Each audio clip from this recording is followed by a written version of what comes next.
4. 이 편지를 쓸까 말까 무척 머뭇거렸습니다. 그러나 오늘 아침 비둘기와 같이 순하게 뱀과 같이 영리하게 라는 예수님 말씀을 문득 생각하고 기묘하게 기운이 솟아나서 편지를 쓰기로 했습니다. 나오지의 누이예요. 잊으셨는지 잊으셨으면 생각해내 주세요. 나오지가 일전에 또 폐를 끼친 모양인데 죄송합니다. 그러나 나오지의 일은 나오지 본인이 제멋대로여서 내가 나서서 사과한다는 건 넌센스 같은 느낌도 듭니다. 오늘은 나오지의 일이 아니고 나의 일로 부탁이 있습니다.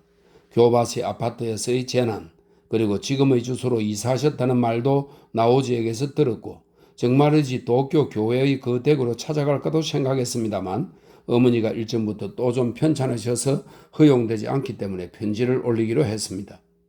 당신에게 상담하고 싶은 일이 있습니다. 나의 이 상담은 이제까지의 여대학, 이 여대학은 구식의 여자교육 혹은 그 교훈서를 말합니다. 여대학의 입장에서 보면 대단히 교활하고 지저분하고 악질적인 범죄이기까지 할지도 모릅니다. 그러나 나는, 아니 우리들은 현재 상태로는 도저히 살아갈 것 같지도 않기 때문에 동생 나오지가 이 세상에서 제일 존경하고 있는 것 같은 당신에게 나의 숨김없는 기분을 전해드리고 지도를 바랄 작정입니다. 나로서는 지금의 이 생활이 견딜 수 없습니다. 좋다 싫다가 아니고 도저히 이대로는 우리 세 식구 살아갈 것 같지도 않습니다. 어제도 괴로워서 몸에 열이 나고 숨이 답답하여 자신을 주체하지 못하고 있는데 점심때 조금 지나 빗속을 아래쪽 농가의 딸애가 쌀을 짊어지고 왔습니다. 그리고 나는 약속대로 옷가지를 주었습니다. 그 애는 식당에서 나와 마주 앉아 차를 마시면서 실로 현실적인 말투로 댁에서는 물건을 팔아서 앞으로 얼마 동안이나 생활해 나갈 수 있겠어요? 라고 했습니다. 반년이나 1년쯤이라고 대답하고 오른쪽으로 반쯤 얼굴을 가리고 졸려서 견딜 수가 없어 라고 했습니다. 지친 거예요. 졸린 것은 신경쇠약이고요. 그렇겠지. 눈물이 나올 것 같아서 문득 내 가슴 속에 리얼리즘이란 말과 로맨티시즘이란 말이 떠올랐습니다. 나에게 리얼리즘은 없습니다. 이런 식으로 살아갈 수 있을까 하고 생각하니 전신이 오싹했습니다. 어머니는 반환자처럼 누우셨다 일어나셨다 하고 동생은 아시는 바와 같이 마음의 병자여서 여기 있을 때에는 소주를 마시려고 이 근처에 있는 여관과 요리집을 겸한 곳에 객은 상태이며 사흘에 한 번은 우리의 옷을 판 돈을 가지고 도쿄 방면으로 출장을 갑니다. 그러나 괴로운 것은 이런 것이 아닙니다. 나는 다만 나 자신의 생명이 이러한 일상생활 속에서 파초잎이 떨어지지 않고 썩어가듯이 어쩌지도 못하고 선체로 고스란히 썩어가는 것을 분명히 예감하는 것이 무서운 것입니다. 그래서 나는 여대학에 배반이 되더라도 이 생활에서 빠져나가고 싶은 것입니다. 그래서 나는 당신에게 상의하는 것입니다. 나는 지금 어머니와 동생에게 분명히 선언하고 싶습니다. 내가 앞서부터 연애를 하고 있었으며 나는 장래 그분의 애인으로서 살아갈 작정이라고 분명히 말하고 싶은 겁니다. 그분은 당신도 확실히 알고 계실 터입니다. 그분 성함의 이니셜은 MC입니다. 나는 이전부터 무슨 괴로운 일이 생기면 그 MC에게로 달려가고 싶은 타는 듯한 아픔을 겪어왔습니다. MC에게는 당신과 마찬가지로 부인도 아기도 있습니다. 또 나보다 예쁘고 젊은 여자친구도 있는 듯합니다. 그러나 나는 MC에게 가는 방법 외에는 내가 살아갈 길이 없다는 생각입니다. MC의 부인과 나는 아직 만난 일이 없습니다만 무척 친절하고 좋은 분인 듯합니다. 나는 그 부인의 일을 생각하면 나 자신이 무서운 여자라고 느껴집니다. 그러나 나의 지금의 생활은 그 이상의 무서운 것인 듯 해서 MC를 의지할 것을 단념하지 못하는 것입니다. 비둘기처럼 순하게 뱀처럼 영리하게 나는 나의 사랑을 완수하고자 합니다. 그러나 반드시 어머니와 동생은 또 세상 사람들은 누구 한 사람도 나에게 찬성해 주지 않겠죠. 당신은 어떠십니까? 나는 결국 혼자서 생각하고 혼자서 행동할 수밖에 도리가 없구나 생각하면 눈물이 납니다. 난생 처음의 일이기 때문에 이 어려운 문제를 주위의 모든 이들에게 축복을 받으면서 해내는 방법은 없을까 하고 지독하게 복잡한 대수의 인수분해나 무슨 답안을 생각하듯 심사숙고하고 어디엔가 한 군데 술술 풀려나갈 실끝이 이슴지게 해서 갑자기 명랑해지기도 하고 합니다. 그러나 제일 중요한 MC 쪽에서 나를 어떻게 생각하고 계시는지 그걸 생각하면 어깨가 축 늘어지고 맙니다.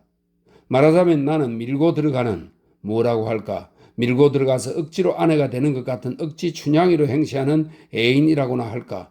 그런 것이니까 MC 쪽에서 죽어도 싫다고 나온다면 끝나는 일. 그래서 당신에게 부탁합니다. 부디 그분에게 좀 물어봐 주십시오. 6년 전 어느 날 나의 가슴에 희미한 엷은 무지개가 걸렸고, 그건 연애니 사랑이니 하는 것은 아니었지만 세월이 흘러갈수록 그 무지개는 영롱하게 색채가 진해지고, 나는 아직까지 한 번도 그걸 시야에서 떨고 버린 일이 없었습니다. 소나기가 지나가 맑은 하늘에 걸린 무지개는 잠시 후 덧없이 사라져 버리지만 사람의 가슴에 걸린 무지개는 사라지지 않는가 봅니다. 제발 그분에게 물어봐 주십시오. 그분이 정말 나를 어떻게 생각하고 계시는지. 그야말로 비온드의 무지개처럼 생각하고 계실까요? 아니면 이미 벌써 사라져 버린 건지. 그렇다면 나도 나의 무지개를 지워버리지 않으면 안 됩니다. 그러나 나의 생명을 먼저 지우지 않으면 나의 가슴에 걸린 무지개도 지워지지 않을 듯 싶습니다. 답장을 기원합니다. 우지에라 지로님. 나의 체오프, 마이 체오프, MC. 나는 요즘 조금씩 살이 찝니다. 동물적인 여자가 되어간다기보다는 사람다워지는 거라고 생각합니다. 올여름에는 로렌스의 소설을 하나 읽었어요. 답장이 없어서 한 번 더 이 편지를 드립니다. 일전에 드린 편지는 몹시 강교한 뱀 같은 관계로 가득 차 있다는 것을 아마도 간파해 버리셨겠죠? 정말 나는 그 편지의 한 줄 한 줄에 교활한 지혜를 몽땅 다했습니다. 결국 당신에게 나의 생활을 도와달라, 돈이 필요하다고 하는 의도뿐인, 그것뿐인 편지였다고 생각하셨겠죠? 그러나 나도 그것을 부정하지는 않겠어요. 그렇지만 단지 내가 자신의 후원자가 필요했더라면 실례지만 특별히 당신을 골라서 부탁하지는 않습니다.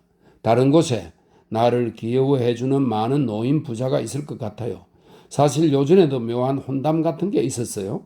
그분의 성함은 당신도 알고 계실지 모르겠습니다만 60이 지난 독신의 할아버지로 예술원이라든가 하는데 해운인지 뭔지 그런 예술가 같은 이가 나를 원하여 산장에까지 오셨습니다. 그 예술가는 먼저 우리가 살던 니시카타조 근처에 살고 계셔서 우리도 이웃 사촌격으로 가끔 만나는 일이 있었습니다. 언젠가 어느 가을 저녁 낮이라고 기억합니다만 나하고 어머니가 둘이서 그 집 앞을 자동차로 지나가는데 그분이 혼자 댁의 대문 옆에 서 계시었고 어머니가 차의 창문으로 약간 고개를 숙여 인사를 하시니까 그 예술가의 신경질적인 검푸른 얼굴이 대번에 홍조를 띠고 단풍 잎처럼 붉어졌습니다. 연애하시나? 나는 떠들어댔습니다. 어머니를 좋아하시는 게야.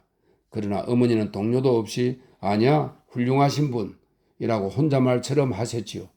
예술가를 존경하는 것은 우리 집 가풍인가 봅니다. 그 예술가 선생님이 연전에 부인을 여의고 와다 외숙과 예술계의 친구인 어느 황족을 중간에 넣어 어머니께 의사표시를 해오셨는데 어머니는 가습고의 생각대로 회답을 그 예술가 선생님께 직접 말씀드리면 어떨까라고 하시기에 나는 깊이 생각할 것까지도 없이 싫어서 지금은 결혼할 생각이 나에게는 없습니다. 라는 말을 주저없이 써보낼 수도 있었습니다. 거절해도 상관없지요. 그야 뭐 나는 무리한 얘기라고 생각하고 있었어. 그점 그 예술가 선생님은 가루의자와 별장에 계셨기 때문에 그 별장으로 거절 편지를 드렸는데 그 뒤 이틀이 지나 그 편지와는 엇갈려서 예술가 선생님이 손수 이저 온천에 일 때문에 오신 길에 잠깐 들렀다고 하시면서 나의 편지 얘기는 전혀 모르고 갑자기 이 산장에 오신 겁니다. 예술가란 나이가 많아도 이렇게 애들같이 자유분방한 짓을 하는가 봅니다. 어머니는 몸이 편찮으셔서 내가 접대를 맡아 중국풍 응접실에서 차를 올리면서 저 거절하는 편지 지금쯤 가루이자와에 도착했을 줄 압니다. 잘 생각해 보았습니다만 하고 말씀드렸습니다. 그렇습니까? 라고 분주하게 말씀하시며 땀을 닦으시고 그러나 그건 한 번 더 생각해 주십시오. 나는 당신에게 뭐라고 할까? 말하자면 정신적인 행복을 줄 수는 없을지 모르지만 그 대신 물질적으로는 어떤 행복이라도 드릴 수 있습니다. 이것만은 분명히 말할 수 있고 이건 너무 노골적인 얘기입니다만 말씀하시는 그 행복이 뭔지 저는 잘 알 수가 없습니다. 금방님 말씀드리는 것 같습니다만 용서하세요. 제오프가 아내에게 보낸 편지에 아이를 낳아줘. 우리들의 아이를 낳아줘. 라는 대목이 있지요. 니체였던가? 그 에세이 중에도 아이를 낳게 하고 싶은 여자라는 말이 있었습니다. 전 아이가 소원입니다. 행복이라든가 그런 것은 아무래도 좋습니다. 돈도 필요하지만 아이를 길러 나가는데 필요한 돈만 있으면 그걸로 만족합니다. 예술가 선생님은 기묘한 웃음을 지으며 당신은 보기 드문 분이시군요. 누구에게나 생각한 말을 그대로 말할 수 있는 분이야. 당신 같은 분과 함께 있으면 나의 일에도 새로운 영감이 떠오를지도 모르겠구먼 하고 나이에 어울리지 않게 그런 약간 불쾌감을 주는 말을 했습니다. 이런 훌륭한 예술가에게 만일 정말로 내 힘으로 젊음을 되찾아줄 수 있다면 그것도 산 보람이 있는 일이겠지라고 생각했습니다만 그러나 나는 그 예술가 선생님에게 안기는 나의 모습을 상상할 수 없었습니다. 저에게 사랑하는 마음이 없어도 좋을까요? 라고 내가 좀 웃으면서 물어보니까 예술가 선생님은 진지하게 여자분은 그걸로 무방하지요. 여자는 신경을 쓰지 않고 멍청하게 있어도 좋을 겁니다. 라고 하십니다. 그렇지만 나 같은 여자는 역시 사랑하는 마음이 없으면 결혼은 생각할 수 없습니다. 저는 이제 결혼은 생각할 수 없습니다. 저는 이제 어른이니까요. 내년이면 벌써 30이라고 말하고 불현듯 입을 막고 싶은 기분이 들었습니다. 30살. 여자에게는 29살까지는 처녀의 향기가 남아있다. 그러나 30의 여자의 몸에는 어디에도 처녀의 향기가 없다고 하는 옛날에 읽었던 프랑스 소설 속의 말이 문득 상기되어서 견딜 수 없는 허전함이 엄습해 오고 밖을 바라다 보니 한낮의 햇빛을 받아서 바다가 유리의 파편처럼 날카롭게 빛나고 있었습니다. 그 소설을 읽었을 때에는 그야 그렇겠지 하고 가볍게 긍정하고 말았죠. 30세까지로 여자의 생활은 끝이 난다고 태연하게 그렇게 생각하던 그 무렵이 그립습니다. 팔찌, 목걸이, 드레스, 옷이 하나하나 나의 몸 주변에서 사라져가고 따라서 나의 몸에서 처녀의 향기도 점차 엷어져 가겠지요. 가난한 중년 여자, 오 하나님 맙소사. 그러나 중년 여자의 생활에도 여자의 생활은 필시 있겠지요. 요즘 그걸 알게 되었습니다. 영국인 여선생이 영국으로 귀국할 때 19살 된 나에게 이렇게 말해 주었습니다. 아가씨는 연애를 하시면 안 돼요. 당신은 연애를 하면 불행하게 됩니다. 연애를 하려면 더 커서 하세요. 30세가 되거든 하세요. 그러나 그런 말을 들어도 나는 눈을 끔뻑거릴 수밖에 없었습니다. 30세가 된 후의 일 같은 것을 그 무렵의 나로서는 상상조차도 할 수 없었던 것입니다. 이 별장을 파시겠다는 소문을 들었습니다만 예술가 선생님은 심술궂은 표정으로 불쑥 그렇게 말했습니다. 나는 웃었어요. 용서하십시오. 벚꽃동산, 체오프의 희곡을 말합니다. 벚꽃동산을 생각한 겁니다. 당신께서 사주시려는 겁니까? 선생님은 과연 민감하게 받아들인 듯 화가 난 얼굴로 입을 일그러뜨리며 침묵했습니다. 어떤 황족의 주택으로 새 화폐 50만 엔으로 이 집을 이러쿵저러쿵 하는 얘기가 있었던 것은 사실이지만 그건 유야무야 되어버렸는데 예술가 선생님이 그 소문을 들으신 거겠죠. 그러나 자신을 벚꽃동산의 로파인, 이 로파인은 농노의 자식이었으나 신흥상인이 되어 전 주인의 벚꽃동산을 산다. 이렇게 설명이 되어 있네요. 벚꽃동산의 로파인처럼 생각해서는 안 된다고 아주 기분을 잡친 듯 세상 얘기 몇 마디를 더하고는 돌아가시었습니다. 내가 지금 당신에게 구하고 있는 것은 로파인이 아닙니다. 그건 정확하게 말할 수 있어요. 다만 중년 여자가 밀고 들어가는 걸 받아주십시오. 내가 처음 당신하고 만난 것은 벌써 6년 전쯤 얘기입니다. 그때 나는 당신이라는 사람에 대해서 아무것도 알지 못했습니다. 다만 동생의 스승, 그것도 어느 정도 나쁜 선생님, 그렇게 생각하고 있었을 뿐입니다. 그리고 함께 컵에 술을 따라 마시고 당신은 약간 가벼운 장난을 하였죠. 그래도 나는 아무렇지도 않았어요. 단지 이상하게 홀가분한 기분이었습니다. 당신을 좋아하지도 싫어하지도 않았고 당신은 내게 아무것도 아니었던 겁니다. 그러는 동안에 동생의 마음을 사기 위해서 당신의 저서를 동생에게 빌려 읽었습니다. 그것은 재미있기도 하고 재미없기도 했지만 그다지 열렬한 독자는 아니었는데 6년 동안에 언제부터인지 당신이 안개처럼 내 가슴에 스며들고 있었던 겁니다. 그날 밤 지하 계단에서 우리들이 한 짓도 갑자기 생생하고 선명하게 생각이 나고 어쩐지 그것이 나의 운명을 결정할 만큼 중대한 일이었던 것 같은 기분이 들어 당신이 그리워지고 이게 연애하는 감정일지도 모른다고 생각하며 정말 불안해서 혼자 찔끔찔끔 눈물을 흘리며 울었습니다. 당신은 다른 남자와는 전혀 다릅니다. 나는 갈매기, 체호프의 소설입니다. 갈매기의 니나처럼 작가를 연모하고 있는 게 아닙니다. 나는 소설가 따위를 동경하지는 않습니다. 문학소녀 등의 족속으로 생각하신다면 이쪽에서도 어리둥절할 겁니다. 나는 당신의 아기가 소원인 겁니다. 훨씬 이전에 당신이 아직 혼자였을 때, 그리고 나도 아직 야마키에게로 가기 전에 만나 둘이서 결혼하였더라면 나도 지금처럼 괴로워하지 않아도 되었을지 모릅니다. 그러나 나는 이미 당신과 결혼할 수 없다고 체념하고 있습니다. 당신의 부인을 밀어낸다면 그건 야비한 폭력 같아서 나는 싫은 겁니다. 나는 이 말은 하고 싶지 않은 견딜 수 없는 말이지만 그러나 애인이라고 해보아도 세속적으로 말하면 역시 첩이니까 정확하게 말하죠. 첩이라 해도 상관없어요. 그러나 세속적인 첩살림이란 어려운 것 같아요. 남의 얘기로는 첩은 보통 쓸모없게 되면 버려지고 나이 60이 되면 어떤 남자라도 모두 본처에게로 돌아간다는 겁니다. 그래서 남의 첩은 될 게 아니라고 예전에 니시카타초의 할아버지와 할머니 얘기하는 걸 들은 일이 있어요. 그러나 그건 세상 일반적인 첩의 얘기고 나의 경우는 다르다고 생각됩니다. 당신에게 있어서 제일 중요한 것은 역시 당신의 일이라고 생각합니다. 그리고 당신도 내가 좋다면 두 사람이 친하게 지내는 일이 당신 일을 위해서도 좋을 겁니다. 그러면 당신의 부인도 우리의 사이를 납득할 겁니다. 묘한 억지 춘향이로 갖다 붙이는 이치 같으나 그래도 나의 생각은 틀리지 않다고 생각합니다. 문제는 당신의 회답입니다. 나를 좋아하는가 싫어하는가, 그게 아니면 아무렇지도 않은가. 그 회답은 무서운 것이지만 그러나 알아야 하겠습니다. 일전에 드린 편지에도 내가 억지 춘향이로 밀고 들어가는 애인이라고 썼고 또 이 편지에도 중년 여자의 억지라고도 썼습니다만 지금 잘 생각해 보니 당신에게서 답장이 없다면 내가 억지를 쓰려야 쓸 수도 없고 혼자 멍청하게 야위에 갈 뿐이겠지요. 역시 무엇인가 당신의 답장이 없다면 소용없는 노릇입니다. 지금 문득 생각이 났습니다만 당신은 소설에서 연애의 모험 같은 것을 꽤 쓰셨고 세상에서도 지독한 악한처럼 평을 받으시지만 사실은 상식가이지요. 나에게는 상식이란 게 무엇인지 알 수 없습니다. 좋아하는 짓을 할 수만 있다면 그건 좋은 생활이라고 여겨집니다. 나는 당신의 아기를 낳고 싶은 거예요. 다른 사람의 아기는 무슨 일이 있어도 낳고 싶지 않아요. 그래서 나는 당신에게 상의를 하는 겁니다. 아셨으면 답장을 주세요. 당신의 생각을 명확하게 알려주세요.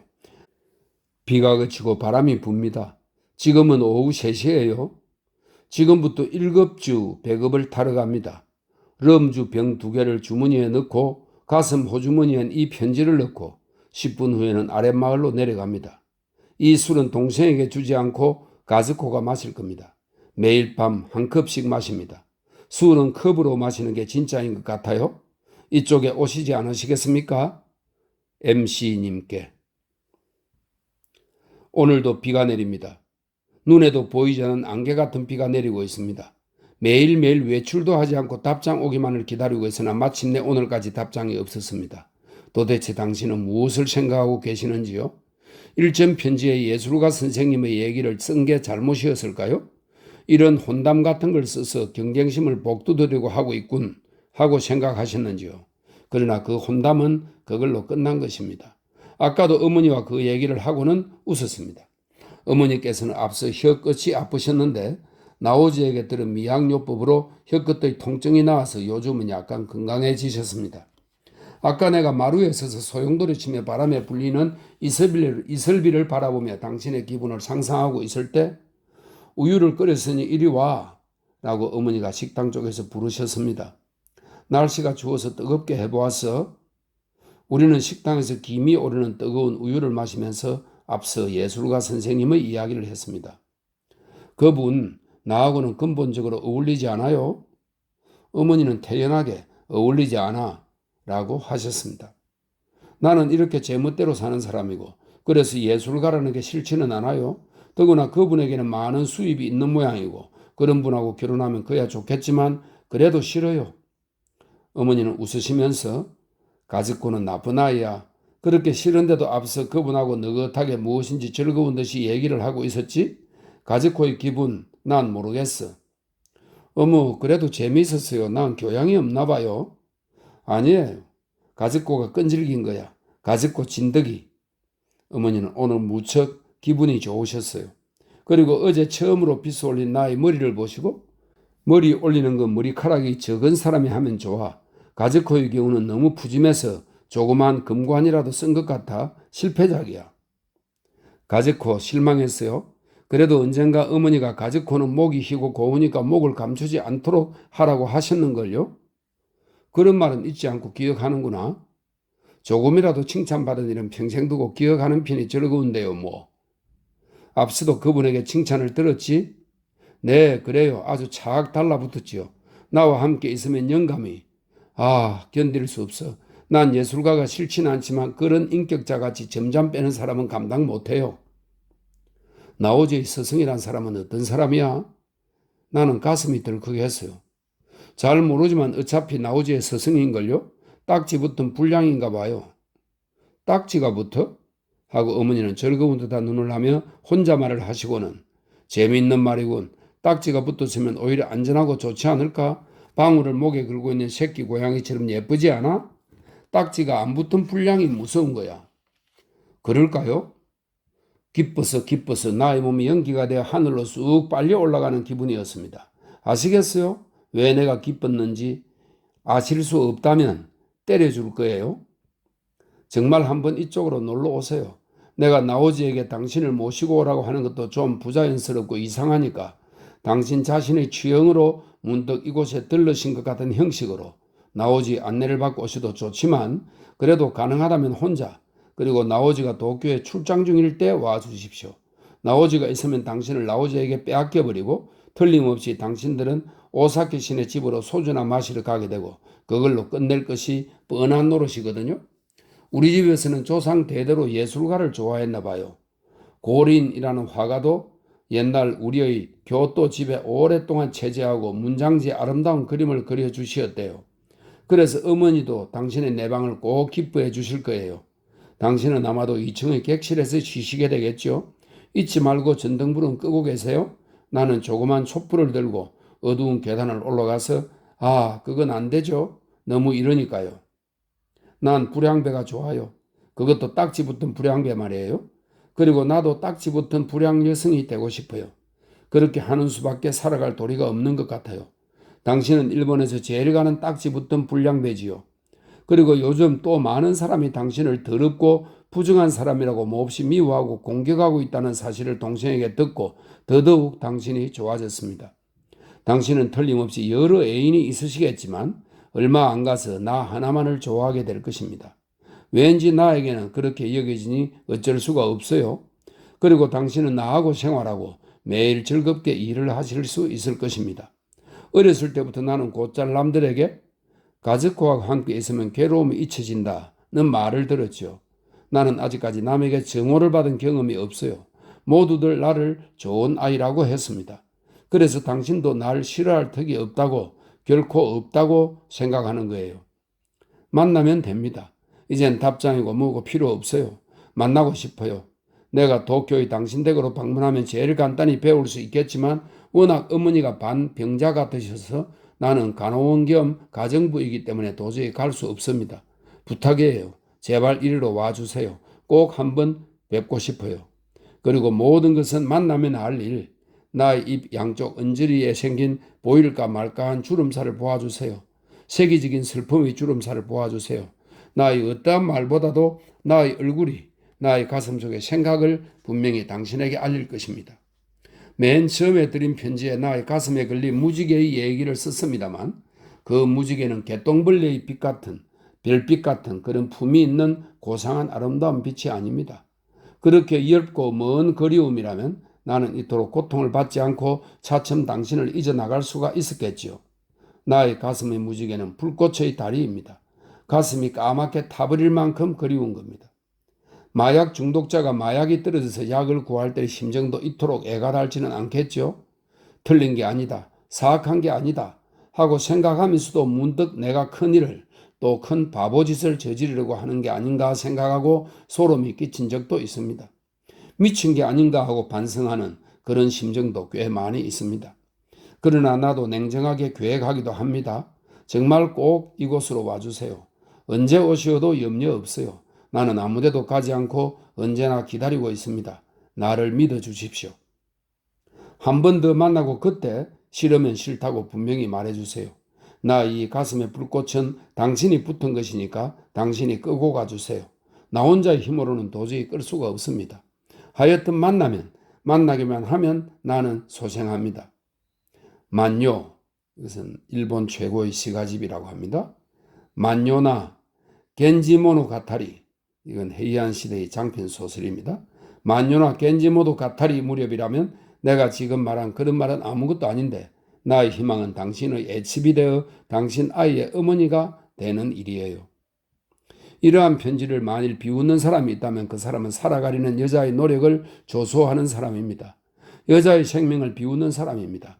나는 항구의 숨막힐 듯 깨어있는 공기에 견딜 수가 없어서 항구 밖에서는 폭풍이 분다 해도 돛을 올리고 싶은 거예요. 휴식하고 있는 돛은 예외 없이 더럽습니다. 나를 비웃는 사람들은 틀림없이 모두 휴식하고 있는 돛입니다. 아무 일도 할 수 없는 거예요. 어쩌지도 못할 난처한 여자. 그러나 이 문제로 제일 괴로워하고 있는 것은 나예요. 이 문제에 대해서 조금도 아무런 고통을 받지 않는 방관자가 돛을 보기 흉하게 쭉 늘어뜨리고 쉬면서 이 문제를 비판하는 것은 넌센스입니다. 나를 보고 적당히 무슨 사상임내 하지 말아 주시기를 바라는 겁니다. 나는 사상이 없어요. 나는 사상임내, 철학임내 하는 따위로 행동한 일은 한 번도 없는 겁니다. 세상에서 좋은 사람이라며 존경받는 사람들은 모두 거짓말쟁이고 가짜라는 걸 나는 알고 있어요. 나는 세상을 신용하지 못하는 겁니다. 딱지 붙은 불량배만이 나의 편입니다. 딱지 붙은 불량배. 나는 그 십자가에만은 걸려서 죽어도 좋다고 생각하고 있어요. 만인에게 비난을 받아도 그래도 나는 답변할 수가 있어요. 너희들은 딱지도 붙지 않는 가장 위험한 불량배가 아니냐고. 아시겠습니까?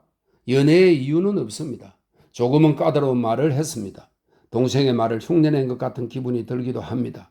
오시기만을 기다릴 뿐입니다. 한번 뵙고 싶은 겁니다. 그것뿐입니다. 기다림. 인간의 생활에는 기뻐하거나 화를 내거나 슬퍼하거나 미워하거나 여러 가지 감정이 있지만 그러나 그것은 인간 생활 전체를 볼 때 겨우 1%를 차지할 뿐 나머지 99%는 다만 기다리며 살아가는 게 아닐까요? 행복의 발자국 소리가 복도에서 들려오기를 이젠가 저젠가 가슴이 메어지는 그리움으로 기다리고 공허. 인간의 생활이란 너무도 비참하여 태어나지 않았더라면 좋았을 것을 하고 모두들 생각하는 이 현실. 그리고 날마다 아침부터 밤까지 허무하게 무엇인가를 기다리고 있습니다. 너무나도 비참해요. 태어나기를 잘했구나라고 생명을, 인간을, 세상을 즐겨보고 싶습니다. 가로막는 도덕을 밀어젖힐 수 없을까요? MC 괄호 속 설명입니다. 마이 체오프가 아닙니다. 나는 작가에게 연애를 하고 있는 게 아닙니다. 마이 차일드.